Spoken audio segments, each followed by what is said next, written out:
नमस्कार, मैं हूँ राकेश कुमार। आप देख रहे हैं मत अभिमत।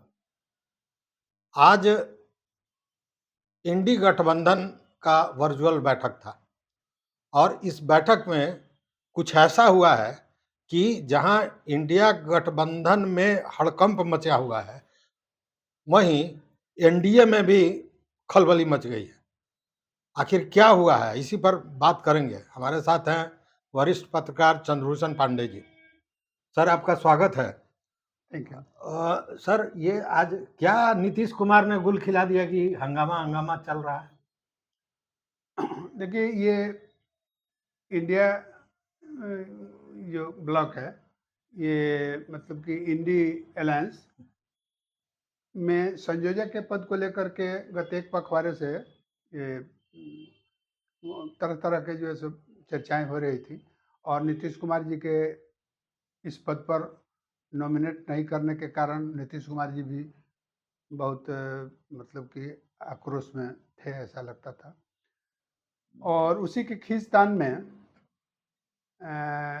आगे बढ़ते बढ़ते आज जो वर्चुअल मीटिंग हुई है, इसका इंतजार बहुत लोगों को था और खास करके समाचार पत्र के से जुड़े हुए लोगों के लिए मतलब ये चिंता का विषय बना हुआ था कि यह बात कब खुल करके सामने आएगी कि कौन क्या बन रहे हैं।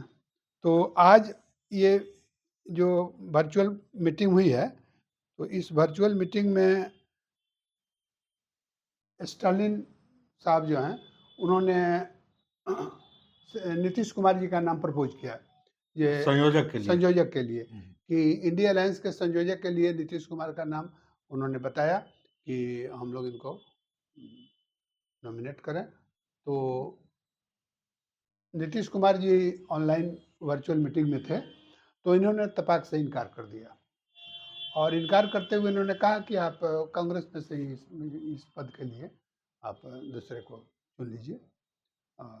मैंने कहने का मतलब ये उन्होंने स्पष्ट रूप से इनकार कर दिया संयोजक बनने से। अच्छा सर, देखिए, पिछले पखवाड़े नहीं, हम तो कहेंगे कि पिछले 6 महीना से, माने जब से इंडी हाँ, गठबंधन का हुआ, बिल्कुल। तब से हल्ला था कि नीतीश कुमार संयोजक बनना चाहते हैं। और नीतीश कुमार ने कई बार कई मंचों से कहा कि हमको किसी पद का लोभ नहीं है, हम किसी पद को नहीं चाहते हैं। तब माखौल उड़ाया जा रहा था नीतीश कुमार का कि कांग्रेस बनाएगी ही नहीं संयोजक, सबसे बड़ी पार्टी है। उस स्थिति में ये अपने में मियाँ मुट्ठी बन रहा है, इस तरह की चर्चाएं हो रही थी। लेकिन ये तो गजब का खेल उन्होंने खेला। सारे लोग कह रहे थे कि संयोजक बनने के लिए ही सारा इत्तिकड़म भिड़ा रहा है, और जब संयोजक पद हाथ में आया तो सीधे इनकार कर दिया। ये आश्चर्यजनक नहीं है क्या? इसको देखिए, ये बड़ा ही ये दिलचस्प चीज़ है कि नीतीश कुमार जी बिहार के जो मुख्यमंत्री हैं और अब अपने जनता दल यू के राष्ट्रीय अध्यक्ष भी हैं, इन्होंने बार-बार इसको रिपीट किया कि हमको किसी पद की लालसा नहीं है। हम चाहते हैं कि सभी विपक्ष एकजुट हों और सीट शेयरिंग एमिकेबली और जल्दी में कर लें और देरी करने से इसका घाटा होगा, इसका नुकसान होगा इस गठबंधन को। तो ये बार-बार कहते रहे कि हमें कोई पद नहीं चाहिए, हमको किसी पद की लालसा नहीं। लेकिन इसके पीछे इनके पार्टी के जो नेता लोग हैं, जो इनके बिहाफ में बयान जारी करते हैं, वो लोग इस बात को बराबर कहते रहे कि नीतीश कुमार जी प्रधानमंत्री मटेरियल हैं। इस बात से जब आगे बढ़े, तो जब इंडी अलायंस बना, तो इन लोग कहने लगे कि इसका संयोजक बनना इन्हीं को बनना ही चाहिए, क्योंकि ये नीतीश कुमार जी वह व्यक्ति हैं जो बिखरे हुए एंटी भाजपा दलों को एक करने की हर चंद कोशिश की शुरुआत है। में वही की थी। हाँ, और उन्हीं के ये प्रयास से, अथक प्रयास से और चिंता के कारण ये गठबंधन एक स्वरूप ले लिया और इस पर बातें आज आगे आगे चल रही हैं। लेकिन जिस दिन जिस बैठक में ममता बनर्जी पश्चिम बंगाल और ये दिल्ली के मुख्यमंत्री केजरीवाल ने एक बार ही आकर के, समझिए कि ये दोनों मिल कर के एक बार प्रपोजल दिया कि इस गठबंधन के संयोजक कांग्रेस के अध्यक्ष वो मल्लिकार्जुन खड़गे को बनाया जाए। तो इस बात से नीतीश कुमार उतने ही दुखी हुए और हर्ट हो गए और उसके बाद ये चुपचाप वहाँ से चले आए, जिसमें लालू यादव भी उपस्थित थे जिस मीटिंग में। वो वर्चुअल मीटिंग नहीं थी, वो वहाँ मीटिंग थी। उसके बाद तरह-तरह की चर्चाएँ शुरू हो गई राजनीति में कि ये लोग कांग्रेस जो है अपनी मिट्टी को छोड़ना नहीं चाहती है, अपनी पकड़ को कमज़ोर नहीं करना चाहती है और अपने ही जो उनके उम्मीदवार हैं, अस्थायी उम्मीदवार हैं राहुल गांधी जी और सोनिया गांधी जी, तो इन्हीं दोनों को जो है सो प्रधानमंत्री का कैंडिडेट राहुल गांधी को और सोनिया गांधी को इसका अध्यक्ष बनाया जाएगा। इन लोगों ने ये जितने भी क्षत्रिय दल हैं इसकी कोई महत्ता नहीं दी और क्षत्रिय दलों में इस पद को वितरित करने का कहीं से मन भी नहीं बना रखा था। तो इस बात से क्षत्रिय दल आहत हुए, लेकिन क्षत्रिय दल एक शब्द में कहना कि क्षत्रिय दल आहत हुए, ऐसी बात नहीं है। क्षेत्रीय दलों में छोटे-छोटे गुट और गिरोह समझिए कि 1 दर्जन है। 2-2 आदमी का, 3-3 आदमी का एक-एक गिरोह है और ये लोग अपने-अपने स्वार्थ के पूर्ति के लिए अपना-अपना गुट बना करके और राजनीति करते रहे हैं। तो पता नहीं ये कौन कौन लोग किसके साथ है और कब किसके साथ हो रहा है, कब किसके खिलाफ में हो रहा है। लेकिन इन लोगों की चुप्पी का कारण तो ज़रूर यह था कि ये लोग कांग्रेस को फ़ेवर कर रहे थे। इधर कुछ दिनों से जो नीतीश कुमार जी के पार्टी के नेतागण जो पहले संयोजक बनाने की मांग कर रहे थे, तो बाद में उन लोगों ने कहा जो संयोजक नहीं, प्रधानमंत्री के फेस इन पे जो है सो घोषित कर दिया जाए। घोषित किया जाए। ये प्रधानमंत्री के काबिल हैं और ये नीतीश कुमार ही एक ऐसे व्यक्ति हैं जो ईमानदार हैं, ईमानदार की छवि है और 20 वर्षों तक 18 वर्षों से 20 वर्षों तक बिहार के राज्यपाल को बिहार के राज्य सत्ता को संभाले हुए हैं। तो इनसे बढ़िया कौन कैंडिडेट है? इनसे बढ़िया कोई कैंडिडेट और तजुर्बेकार कैंडिडेट कोई नहीं है। इसी में कुछ लोगों का कहना था कि ये खड़गे साहब जो हैं, ये किसी प्रशासनिक पद पर नहीं रहे हुए हैं। ये मुख्यमंत्री कहीं के रहे हुए भी नहीं हैं, केंद्र में मंत्री थे, लेकिन इनको ऐसा तजुर्बा नहीं है क्योंकि नीतीश कुमार जी विभिन्न पदों पर केंद्रीय मंत्रिमंडल में भी शामिल रहे हैं। रेल मंत्री भी रहे हैं और कृषि मंत्री भी रहे हैं, सिंचाई में भी शायद थे। तो विभिन्न पदों पर विभिन्न विभागों के प्रधान रहे हैं। तो इनके तजुर्बे के सामने खड़गे साहब का कोई वजूद नहीं है। तो ये सब बातें होती रही, लेकिन अंत में आकर के प्रधानमंत्री के उम्मीदवार के दावेदारी जो है इनके पार्टी के द्वारा की जाने लगी, लेकिन इसका नीतीश कुमार ने कभी खंडन नहीं किया, विरोध नहीं किया या इससे संबंधित कोई अपना वक्तव्य नहीं दिया और कहीं से आया भी नहीं, दूसरे लोगों के द्वारा भी कहीं से नहीं आया। तो अब ये जो आज की जो वर्चुअल मीटिंग थी, ये बहुत महत्वपूर्ण था। तो इसमें तकरीबन सभी दलों के लोग उपस्थित थे, जिसमें स्टालिन भी थे, पवार साहब भी थे, खड़गे साहब भी थे, नीतीश कुमार जी भी थे, लालू यादव जी भी थे, राहुल गांधी जी भी थे और दलों के केवल एक ममता बनर्जी केवल एक ममता बनर्जी के कोई प्रतिनिधि भी उपस्थित नहीं हुए इस वर्चुअल मीटिंग में। तो इसमें यह बात सामने आई और इनका नाम प्रपोज जब स्टालिन ने किया तो इन्होंने तपाक से जो है सो इसको इनकार किया। तो इनकार करने के पीछे अच्छा सर, हमको एक बात बताइए, हमारे दिमाग में अभी जो प्रधानमंत्री फेस की बात आई है, तो कहीं ऐसा तो नहीं है कि संयोजक पद से अपने को पीछे खींचने का मकसद प्रधानमंत्री की कुर्सी तो नजर नहीं आ रही है, वो दावेदारी तो नहीं है? हाँ, संयोजक पद के इनके नाम के प्रस्ताव के तुरंत बाद उससे इन्होंने मना कर दिया, इनकार किया, तो इसके बहुत मायने लगाए जा रहे हैं और बताया जा रहा है कि अभी अब बहुत बड़ा खेल होने की तैयारी शुरू हो गई, जिसका इंतजार था लोगों को। अब मकर संक्रांति के अब 1-2 दिन बचे ही हुए हैं और उम्मीद लगाए लोग बैठे हुए थे कि चिवड़ा दही का भोज होते ही मकर संक्रांति कुछ धमाका होने वाला है और धमाके की खबर दोनों तरफ से आ रही थी, दोनों तरफ से आ रही थी। तो धमाका का कार्यक्रम शुरू हो गया और इनके इनकार करने से ऐसा लग रहा है कि अब बड़ा गेम जो जनता के सामने आने वाला है, वह गेम शुरू हो गया। अब तक जो कुछ भीतर खाने में चल रहा था, तो उसे आम लोग उसे समझ नहीं पा रहे थे। एक शिथिलता जैसा शांति हो गया था। लोग एक दूसरे से पूछ के चुप हो जा रहे थे, ये क्या हो रहा है पता नहीं चल रहा है, लेकिन अब स्थिति स्पष्ट होने लगी। एक चीज हमने देखा कि प्रधानमंत्री जी का अब तक चुनावी कार्यक्रम ही होने जा रहा है। एक 13 तारीख को पहले चंपारण में यानी बेतिया या सुगौली, मैंने बेतिया के कॉन्स्टिट्यूंसी के सुगौली में एक कार्यक्रम की घोषणा की गई थी और उसे कैंसिल कर दिया कैंसिल कर दिया, रद्द कर दिया गया तुरंत 24 घंटे के अंदर में। और दूसरा, नीतीश कुमार की एक ऐसा ही बैठक, मैंने रैली सभा एक झारखंड में, वो भी शायद 23 तारीख को, तो वो भी रद्द हो गया 24 घंटे के अंदर में। और उसको फरवरी में उसका नेक्स्ट टाइम दिया गया कि 3 फरवरी के करीब में वहाँ पर बैठक हो। इसके पीछे जानकार लोग यह बताते हैं, इसका कारण ढूंढने का कोशिश लोगों ने किया, राजनीतिक लोगों ने भी, आम लोगों ने भी। तो ये क्या कारण हो सकता है कि इसकी घोषणा करके इसको रद्द कर दिया गया? चुनाव के समय में ऐसा नहीं होता है। चुनाव का माहौल जब शुरू हो जाता है तो जल्दी घोषणाएं होती ही नहीं है, होती है तो जल्दी रद्द होता नहीं, क्योंकि उसकी तैयारी पीछे करनी पड़ती है। तो इस मीटिंग की तैयारी तो शुरू कर दी गई थी, यहाँ भी और झारखंड में भी। नीतीश कुमार का झारखंड में और प्रधानमंत्री जी का बेतिया में। तो इसका मतलब लोग यह लगाने लगे कि नीतीश कुमार जी की चुप्पी के कारण यह समझ में नहीं आ रहा है कि नीतीश कुमार जी किस करवट बैठे, इधर जाऊं कि उधर जाऊं। तो ये इंडिया अलायंस के तरफ मजबूती से आगे बढ़ रहे हैं या तो फिर एनडीए के तरफ में इनका झुकाव बहुत ज्यादा हो रहा है।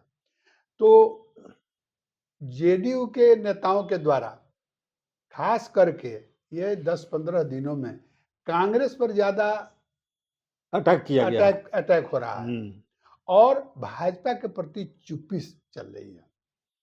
अयोध्या रामलला के ये प्राण प्रतिष्ठा होने से संबंधित जो खबरें अभी तैर रही हैं, जिससे सब कुछ भरा पड़ा है, उसके संबंध में आरजेडी के नेताओं के द्वारा जितने भी राम विरोधी, मंदिर विरोधी या भाजपा विरोधी जितने भी बयान आ रहे हैं, उसकी भर्त्सना विभिन्न पार्टियों द्वारा भी की जा रही है। और लेकिन जेडीयू के द्वारा उसके समर्थन में कोई बयान जारी नहीं हुआ है। जो आरजेडी ने राम के खिलाफ, अयोध्या के खिलाफ, बीजेपी के खिलाफ जितना भी बयान लोगों ने दिया है, वो सर्वनाक बयान था, जिसकी निंदा लोग कर रहे हैं, पॉलिटिकल पार्टी के लोग निंदा कर रहे हैं खास करके, उसके बारे में जेडीयू ने उसका समर्थन कभी नहीं किया। यहाँ तक कि बहुत ही हल्के लहजे में अगर समझा जाए तो जेडीयू ने उसका विरोध किया कि धर्म के बारे में यह बोलना निंदनीय है, ऐसा नहीं बोलना चाहिए। हम लोग सब कोई धर्म में विश्वास करते हैं, अपने अपने धर्मों में विश्वास करते हैं, इसलिए किसी को भी ऐसी जली कटी बात नहीं बोलनी चाहिए जिससे किसी का अपमान हो या देवी देवता का अपमान हो। तो जेडीयू ने ऐसे संभल करके बयान दिया है।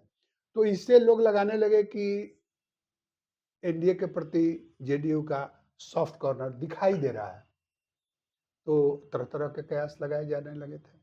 लेकिन आज इनके संयोजक के पद से इनकार कर देने के बाद में अब लग रहा है कि बहुत बड़ा गेम शुरू होने वाला है और अब जल्द ही खेमा जो है सो मूर्त रूप में अब जनता के सामने आ जाएगा कि कौन आदमी किधर है और नीतीश कुमार जी किधर जा रहे हैं। एक और हल्ला था कि 14 बीतेगा, दही चूड़ा समाप्त होगा और उसके बाद में नीतीश कुमार की घोषणा होगी कि फूलपुर यूपी से चुनाव लड़ने वाले हैं। तो सर मेरा ये कहना है कि दो संभावनाएं नजर आ रही हैं, या तो ये एनडीए की तरफ चले जाएं या फिर इंडी गठबंधन पर दबाव का ये की राजनीति हो कि पीएम फेस इनको बनाया जाए। दोनों हो सकता है, इसे इनकार नहीं किया जा सकता है। नहीं किया जा सकता। नीतीश कुमार जी एनडीए में चले ही जाएं, ये एक संभावनाओं में से एक है। लेकिन यह भी संभावना है और इसको काटा नहीं जा सकता है कि नीतीश कुमार जी दबाव बनाने के लिए ऐसा कह रहे हो। हाँ, चूंकि इंडिया गठबंधन, देखिए सर, एक तो आप मानेंगे कि इंडिया गठबंधन में जितने भी बड़े नेता हैं, उन नेताओं में देखा जाए तो अनुभव के आधार पर सबसे ज्यादा अनुभव है, शिक्षित सबसे ज्यादा शिक्षित भी हैं, शिक्षा में भी कमी नहीं है, अभी तक किसी भ्रष्टाचार के आरोप में नहीं लगे हुए हैं, विकास का तरह तरह का इन्होंने आयाम नया दिया जिसको राष्ट्रीय स्तर पर अपनाया गया है। तो इन सारे मामलों में तो ऊपर है ही है, इसमें कहीं शक नहीं है। लेकिन अब कांग्रेस चूंकि सबसे बड़ी पार्टी है, तय उसको करना है। और खड़गे साहब का नाम देकर एक विवाद जो पैदा कर दिया गया था कि ये संयोजक बनना चाहते हैं तो इनके हाथ से संयोजक पद छीन लिया जाए, तो इन्होंने तो खुद इनकार करके सारी चीजों पे ठंडा पानी डाल दिया। देखिए, एक बात है, नीतीश कुमार जी एक सधे सधाए नेता है और तजुर्बेकार हैं। जितनी बात आपने उनके पक्ष में बताया कि शिक्षित हैं और राजनीति के बहुत बड़े खिलाड़ी हैं। खिलाड़ी। तो नीतीश कुमार जी संयोजक पद को लेकर के ये जो झुंझुना है, इससे इनको क्या फायदा होने वाला है? संयोजक पद जो है वो बहुत, समझिए कि रिस्क का चीज़ है और बहुत कठिनाइयों से भरा हुआ यह पद है। तो इसमें सभी पार्टियों को बार बार एक जगह बुलाना, सबको मनाना, जितने रूठे हुए लोग हैं उनको मनाना, सीट शेयरिंग होगा तो और झगड़ा बढ़ेगा, मीटिंग में आने के लिए बार बार उनको मैंने कहना, सीट शेयरिंग में दिन रात लगना, ये संयोजक का काम है। नीतीश कुमार जी संयोजक के बदले यह क्यों नहीं चाहेंगे कि प्रधानमंत्री का फेस उन्हें बनाया जाए? बिल्कुल कोई आदमी अपने बेटरमेंट के लिए आगे बढ़ता है बिल्कुल बिल्कुल। और कोई मेहनत करता है, अपना परिश्रम लगाता है या अपना पूरे राजनीतिक जीवन को दांव पर लगाए हुए हैं नीतीश कुमार जी। दांव पर लगाने का मतलब हमारा यह है, मैंने इसलिए यह कहा कि दांव पर लगाए हुए हैं कि जीवन में इनको जो कुछ भी उपलब्धियां हुई हैं वह भाजपा के साथ होने से हुई हैं। भाजपा से अलग करके उसको देखिएगा तो कोई ऐसा पद नहीं है जो इनको उसके बिना मिला हो। तो उसको दांव पर लगा करके ये राजनीति कर रहे थे। तो अब फिर जो है सो संयोजक बन करके और दूसरा आदमी अगर प्रधानमंत्री का फेस बाद में हो जाता है, अगर इन लोगों की विजय होती है, ये लोग जीत ज़्यादा सीट हासिल करते हैं, तो नीतीश कुमार जी को क्या लाभ होगा? बिहारियों को क्या लाभ होगा? आज बिहार के लोग भी सोच रहे हैं कि नीतीश कुमार जी अगर हमारे प्रधानमंत्री के कैंडिडेट हो जाते हैं और जीत की तरफ बढ़ते हैं, तो बिहारी सबको इनको मदद करेगा। हाँ, एक बिहार का आदमी आगे बढ़ रहा है, बिल्कुल बिल्कुल। हर बिहारी को करना भी चाहिए। तो इस स्थिति में उनको संयोजक बना करके और फिर प्रधानमंत्री का उम्मीदवार दूसरे आदमी को इस गिरोह से बनाया जाए, तो यह तो एक आम आदमी बिहारी नहीं चाहेगा। नीतीश कुमार जी काहे चाहेंगे? तो नीतीश कुमार जी जैसे आदमी को वो पद के लायक है और उस पद के लिए का उम्मीदवार अगर ये बनते हैं तो इनको भी जो है खुशी होगी, इनको एक नई ऊर्जा मिलेगी, पूरी मेहनत से लड़ाई करेंगे, लोगों को एकजुट करेंगे, बिहारियों को भी संदेश देंगे कि साहब बिहार के हम कैंडिडेट हैं, प्रधानमंत्री ले गए हैं। तो एक तो यहाँ बिहार में एक तो राष्ट्रपति जी हुए हमारे डॉक्टर राजेंद्र प्रसाद जी, अगर आज प्रधानमंत्री के कैंडिडेट नीतीश कुमार हो जाते हैं तो उनके जो विरोधी भी हैं उनको आगे बढ़ करके वोट देंगे, या हमारे बिहार का कोई आदमी आगे बढ़े। तो नीतीश कुमार जी अगर यह सोचते हैं कि हम प्रधानमंत्री का अगर पद नहीं मिलता है तो इसमें हमको रहना बेकार है, तो ये सही चीज़ है, ये सही चीज़ है, यह स्वागतयोग्य चीज़ है, यह स्वागतयोग्य चीज़ है। वो प्रधानमंत्री के लायक आदमी हैं, उनको वह पद मिलना चाहिए। लेकिन इंडिया अलायंस के भीतर जो राजनीति है, जब तक कांग्रेस पार्टी रहेगी, पार्टी का वर्चस्व रहेगा, तब तक जो है यह सीट दूसरे के लिए मिलने वाला नहीं है। जैसे भाजपा के लोग कहते हैं कि फलाने सन तक प्रधानमंत्री का पोस्ट खाली नहीं है, उसी तरह उस खानदान में जब तक लोग रहेंगे तब तक वो पोस्ट खाली कांग्रेस में नहीं रहेगा। तो यह बात, ये भली बात समझ रहे हैं कि जब अंतिम समय आएगा तो कांग्रेस जो है सो वो अपना रंग दिखा देगी, राहुल गांधी को प्रधानमंत्री बना देगी। और बुरा से बुरा समय भी आएगा तो कांग्रेस के सहयोग से अगर कोई दल सत्ता में आ गया, कोई प्रधानमंत्री बन गया, तो उसका मुराद 6 महीना से कम होता है, वो सरकार गिरा ही देती है, सरकार चलने नहीं देती है। इतिहास बड़ा पड़ा है, स्वतंत्रता प्राप्ति के बाद से कांग्रेस के समर्थन से जिसने सरकार बनाया, सरकार 6 महीने के अंदर में गिरती है। तो यही बात है। तो इसमें नीतीश कुमार जी को कोई फायदा आगे होने वाला नहीं है।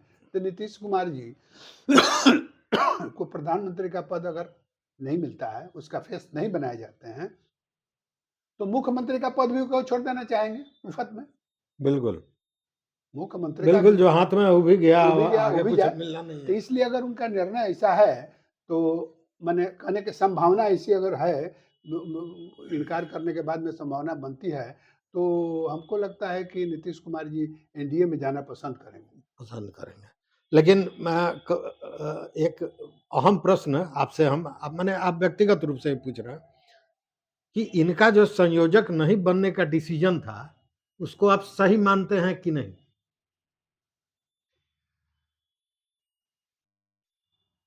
नीतीश कुमार जी का संयोजक नहीं बनने का जो निर्णय हुआ है, हमारे सोच से वह सही है, बिल्कुल सही है।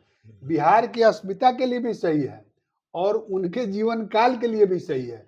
मेहनत बहुत ज्यादा और फायदा बहुत कम। समझे सही ना? बात है। हाँ, वो जिस पद पर हैं वही पद उनके लिए उससे बड़ा है। अगर इनको उससे प्रधानमंत्री का अगर फेस बनाया जाता, अब तब इनकार कर देते, तब हम यह बात कहते कि ये निर्णय सही नहीं लगता है। लेकिन यह निर्णय हमको सही लगता सही है। लगता है। सही लगता है। तो सर अंत में फिर आप ही की बात को कहेंगे। आप हमेशा कहते हैं कि जो दिखाई देता है राजनीति में वही नहीं होता है। राजनीति का मतलब जो दिखाई न न देता है। तो अब देख लीजिए संयोजक पद की बात, सब कोई ने कहा कि नीतीश कुमार बनना चाहते हैं। उसको लेकर पक्ष से लेकर विपक्ष तक उर्वर हमलावर रहा और अंत में जो बात आई, जो दिख नहीं रहा था, नीतीश कुमार ने ही इनकार कर दिया और सबको चकित कर दिया। और एक बार जैसे शांत पानी में जो पत्थर मारा जाता है और तरंगे निकलती हैं, उस तरह खलबली इंडी गठबंधन में भी है और एनडीए में भी फैल गया है कि अब क्या होगा। हलचल मच गई है। तो हम भी देखते हैं कि अब क्या होगा। और अगर इनके सोच है कि पीएम फेस बनाया जाए तो ये बिहार के लिए और बिहारियों के लिए बहुत अच्छी बात होगी। इसी के साथ सर बहुत बहुत धन्यवाद। धन्यवाद। देखते रहिए मत अभिमत। धन्यवाद।